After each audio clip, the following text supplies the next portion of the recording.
বাড়ি ভাড়া নেওয়ার সময় মহিলাটি আতঙ্কিত হয়ে পড়েন। সিগারেট চালানোর পর ম্যানেজার একটি অদ্ভুত কথা বলেন, যদি তোমার সন্তান থাকে তাহলে তুমি কি আমার জন্য ধূমপান করতে পারো? মহিলা বলেন, মা, এই সিগারেট আমার জন্য নয়।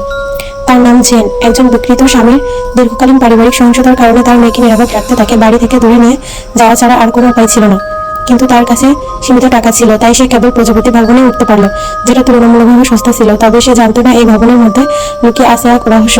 জেন যখন প্রথমবার ভবনে পা রাখেন, ম্যানেজার লাও লিয়াং তাকে সাবধান করে দেন যে তাকে এই জায়গায় থাকার সিদ্ধান্ত নেওয়ার আগে ভালো করে ভাবতে হবে। লাও লিয়াং বিস্তারিত না হলেও যেন কোনো ইঙ্গিত দিচ্ছিলেন এই ভবনে এমন কিছু রয়েছে যা থাকা উচিত নয়। তবুও বিলাসবহুল জীবনযাপন করা জেন আর সস্তা বাড়ির সন্ধান পাননি। তার মতে দারিদ্র্যের যে ভয়ঙ্কর কিছু আর নেই।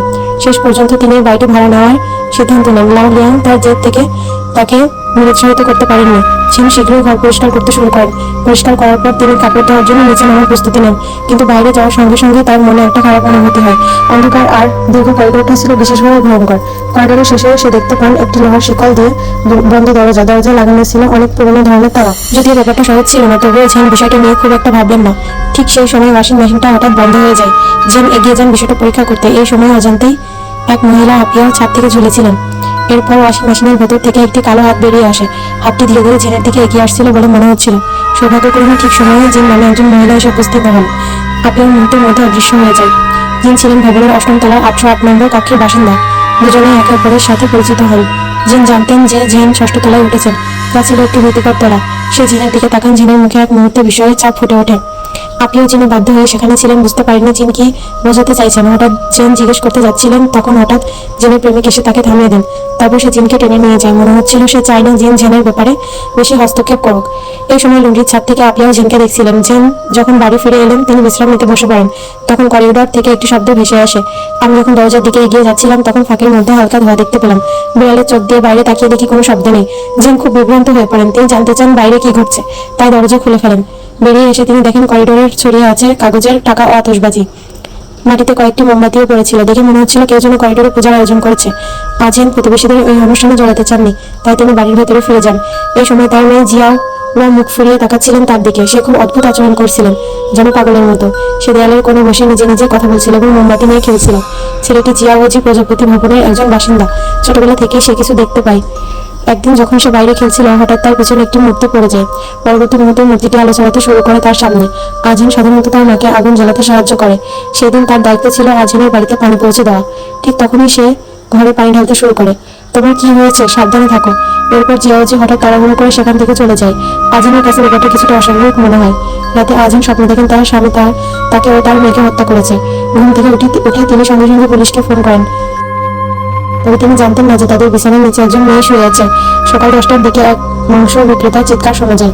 হঠাৎ করে সেই চিৎকার পুরো প্রজাপতি ভবন জুড়ে ছড়িয়ে পড়ে। অন্যদিকে জিয়াওজি এতটাই আতঙ্কিত হয়ে পড়ে যে সে বাড়িতে পর্যন্ত পড়ে যেতে পারছিল না।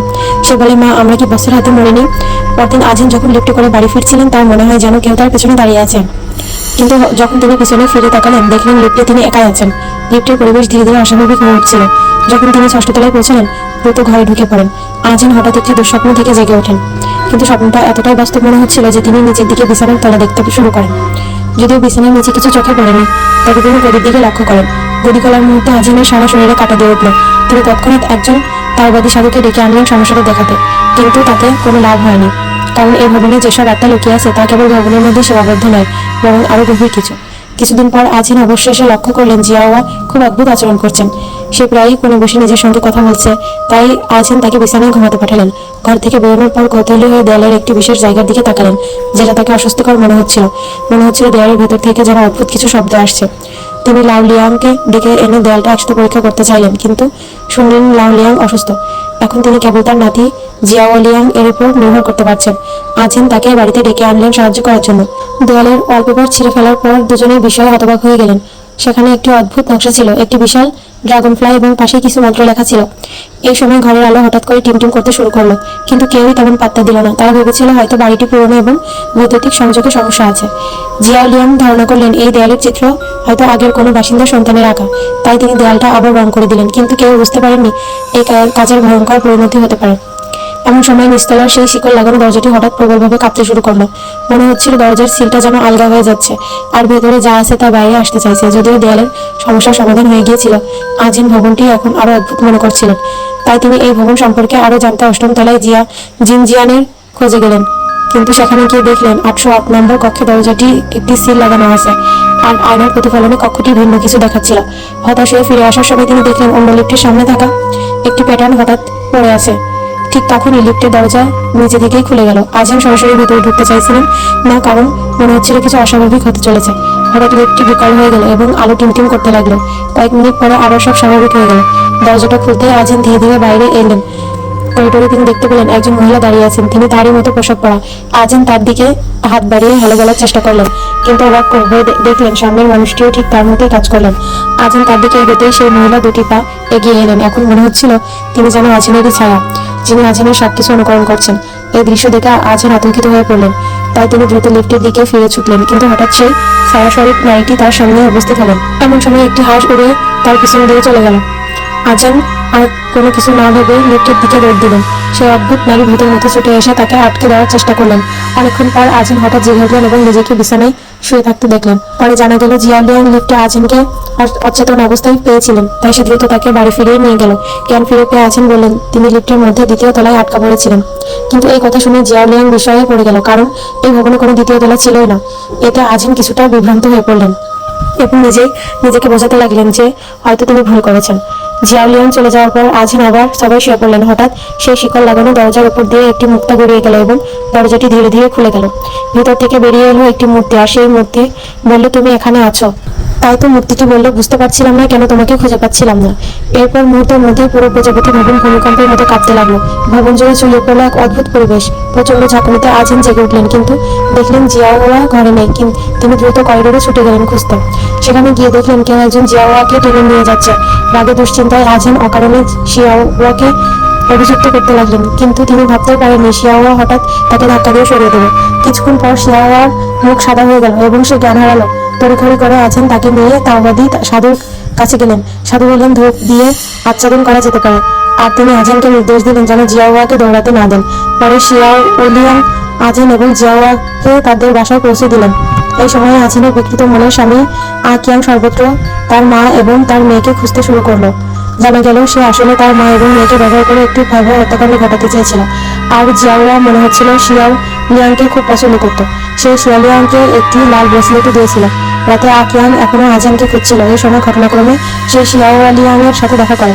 আকিয়াং কেবল রাগ প্রকাশের জন্য তাকে খুঁজে বের করতে চেয়েছিল। অপ্রত্যাশিতভাবে সে তার হাতে লাল ব্রেসলেটটি দেখতে পায়। আকিয়াং এক নজরে চিনে ফেলে যে এটি শিয়াওয়ার জিনিস, তাই সে তাকে অনুসরণ করে প্রজাপতি ভবন পর্যন্ত যায়। আকিয়াং অবশেষে আজানকে খুঁজে পায়। যাই হোক, আজান আকিয়াংকে দেখার মুহূর্তেই সে যেন আপিয়াকে দেখার চেয়ে বেশি ভয় পেয়ে যায়। আজানকে দেখা মাত্রই আকিয়াং তার উপর রেগে যান। এরপর তিনি জোর করে তার মেয়ে জিয়াওয়াকে নিচে নামিয়ে আনেন। কাকতালীয়ভাবে এই সময়ে শিয়াওলিয়াং জিয়াওয়াকে বাড়ি থেকে নিয়ে যাচ্ছিলেন। শিয়াওলিয়াং ও আকিয়াং একে অপরকে থামাতে চেষ্টা করেন। শীঘ্রই তাদের মধ্যে ঝগড়া শুরু হয়ে যায়। আমি আশা করিনি যে শিয়াওলিয়াং রোগা চেহারার হলেও সে আকিয়াং এর চেয়ে বেশি শক্তিশালী ছিল। আকিয়াং চুলার উপর আটকে পড়ে নড়তে পারছিল না। শিয়াওলিয়াং জানতেন যে আজান মা হওয়ার উপযুক্ত নন।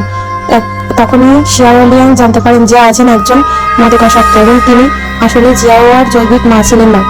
আকিয়াং যাতে কথা বলতে না পারেন, আজান অসাবধানতার সুযোগ নিয়ে আকিয়াংকে সরাসরি মারধর করেন। তারপর শিয়াওলিয়াং মা ও মেয়েকে নিজের অফিসে নিয়ে আসেন। ঠিক যখন শিয়াওলিয়াং ও আজান কথা বলছিলেন, জিয়াওয়া হঠাৎ একটি অন্ধকার ঘরে ঢুকে পড়েন। আজান উঠে শিয়াওয়াকে ডাকতে থাকেন। অপ্রত্যাশিতভাবে তিনি সেখানে মা ও মেয়ের অনেক ছবি দেখতে পান।